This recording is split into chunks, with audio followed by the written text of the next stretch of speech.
South African authorities have declared the coastal town of Knysna in the Western Cape a disaster area.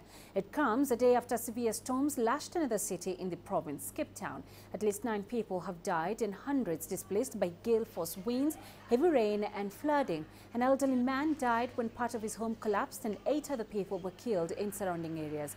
Meanwhile, in Knysna, authorities are struggling to control another natural disaster, a wildfire. Local media have reported 9 deaths, 10,000 people have been evacuated as the blaze spread through the town. Rene del Carme has more on the extreme weather South Africa is facing at the moment.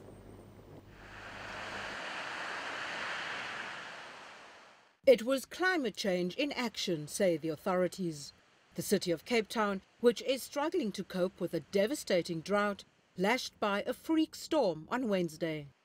Cape Town's disaster management team says it's confident that the city's winter readiness and resilience measures have paid off. Although it had rained heavily and continuously for about 24 hours, there was hardly any flooding. Certainly the wind strength was outrageous. We were topping winds of between 65 and 95 kilometers an hour.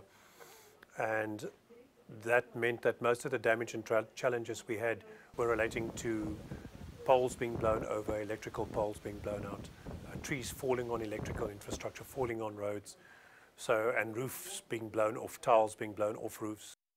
Numerous families whose homes were damaged were still suffering the impact of the storm on Thursday. We had major challenges with the storm surge combined with high tide yesterday at 2 o'clock, which started crashing over, waves crashing over our roads in Sea Point, Mooley Point, Camps Bay, which meant traffic had to be rerouted. So this is act of God territory. This is not something that you can do much about. You just have to roll with it. You can make your infrastructure more resilient, but also only up to a point. And as the city of Cape Town deals with the aftermath of Wednesday's freak storm, firefighters in the town of Knysna, about 500 kilometers away, are battling a deadly inferno. 4 people, including 2 children, have so far lost their lives. The flames, fanned by strong winds, have been raging out of control since Wednesday morning.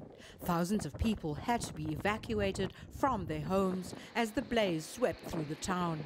And as firefighters prepare to battle the deadly flames for a second night, the focus is on trying to save lives and get this huge fire under control. Rene del Carme, CGTN, Cape Town, South Africa.